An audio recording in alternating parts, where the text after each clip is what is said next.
रमजान सुरक्षा जागरूकता परिचय। नमस्कार सभी को और इस महत्वपूर्ण सत्र में आपका स्वागत है। आज हम रमजान सुरक्षा जागरूकता के बारे में बात करेंगे। रमजान एक पवित्र महीना है जिसमें आध्यात्मिक चिंतन, आत्मनियंत्रण और इबादत का महत्व होता है। इस दौरान दुनिया भर के मुस्लिम सूर्योदय से सूर्यास्त तक रोजा रखते हैं, लेकिन खान-पान और नींद की आदतों में बदलाव के कारण हमारे स्वास्थ्य, सुरक्षा और कार्यस्थल की उत्पादकता पर असर पड़ सकता है।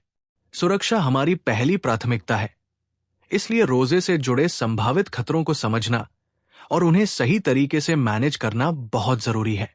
आइए इसे एक एक करके समझते हैं। रोजा और शरीर का मेटाबॉलिज्म। रोजा रखने से हमारे शरीर की कार्यप्रणाली बदल जाती है। जब हम दिन भर कुछ नहीं खाते पीते तो शरीर ऊर्जा के लिए संचित वसा का उपयोग करने लगता है। हल्का ब्लड शुगर कम होना सामान्य है, लेकिन यदि सही पोषण न लिया जाए तो थकान, चक्कर आना, एकाग्रता में कमी और दुर्घटनाओं का खतरा बढ़ सकता है। अगर रोजा सही तरीके से रखा जाए तो इसके कई स्वास्थ्य लाभ भी होते हैं, जैसे वजन कम होना, कोलेस्ट्रॉल का नियंत्रण और डायबिटीज व ब्लड प्रेशर में सुधार। लेकिन कुछ लोग इफ्तार में बहुत ज्यादा तला भुना और मीठा खा लेते हैं, जिससे स्वास्थ्य पर नकारात्मक प्रभाव पड़ सकता है। तो सही डाइट कैसे अपनाएं? आइए जानते हैं। डाइट, हाइड्रेशन और एक्सरसाइज का सही तरीका। दिन भर एनर्जी बनाए रखने के लिए धीरे धीरे पचने वाले आहार जैसे कि चावल, गेहूं, ओट्स, फल सब्जियां, मछली, दालें और लो फैट डेयरी उत्पाद लें। कुछ खाने की चीजें रात को देर से खाने पर भारीपन पैदा कर सकती है, इसलिए फैटी मीट, तली हुई चीजें, पैकेट स्नैक्स, पिज्जा और फुल फैट डेयरी उत्पाद से बचें। पानी की कमी, डिहाइड्रेशन से बचने के लिए इफ्तार और सहरी के बीच कम से कम 3 लीटर पानी पिए। पानी शरीर के लिए सबसे अच्छा होता है क्योंकि ये जूस या कोल्ड ड्रिंक से ज्यादा जल्दी अवशोषित होता है। ज्यादा नमक, कैफीन और चीनी लेने से शरीर में पानी की कमी हो सकती है, इसलिए इनसे बचें। व्यायाम करना जरूरी है, लेकिन समझदारी से। सहरी से पहले हल्की स्ट्रेचिंग करें और इफ्तार के बाद 2 से 3 घंटे बाद हल्का वॉक करें। ज्यादा भारी व्यायाम करने से शरीर डिहाइड्रेट हो सकता है और थकान बढ़ सकती है। रमजान के दौरान कार्यस्थल पर सुरक्षा निर्देश। रोजे के कारण नींद कम होने और ऊर्जा स्तर में गिरावट के कारण सतर्कता और परफॉर्मेंस पर असर पड़ सकता है। नियोक्ता और सुपरवाइजर को सुबह के समय भारी कामों को प्राथमिकता देनी चाहिए और दोपहर में हल्के काम देने चाहिए ताकि थकान से बचा जा सके। कर्मचारियों को काम शुरू करने से पहले पर्याप्त पानी पीना चाहिए और धूप में ज्यादा देर काम करने से बचना चाहिए ताकि हीट एक्सहॉस्टन न हो। अगर किसी को चक्कर, डिहाइड्रेशन या थकान महसूस हो तो तुरंत सुपरवाइजर को सूचित करें। थकान और कार्यस्थल पर सुरक्षा। रोजे के कारण नींद में कमी, ऊर्जा स्तर में गिरावट और ध्यान कम होने से दुर्घटनाओं की संभावना बढ़ सकती है। इससे बचने के लिए कम से कम 7 से 8 घंटे की अच्छी नींद लें। सुबह के समय भारी काम करें और दोपहर में हल्के काम करें। बहुत गर्म वातावरण में काम करने से बचें।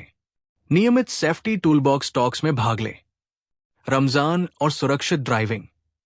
रमजान के दौरान थकान और डिहाइड्रेशन के कारण सड़क दुर्घटनाएं बढ़ जाती हैं। इसके अलावा इफ्तार से पहले जल्दी घर पहुंचने के लिए तेज ड्राइविंग और ध्यान भटकना भी हादसों का कारण बनता है।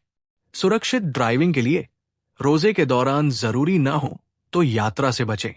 ऑफिस या साइट से घर लौटने के लिए जर्नी मैनेजमेंट प्लान फॉलो करें। अगर आपको नींद आ रही हो तो गाड़ी न चलाएं और बीच में ब्रेक लें।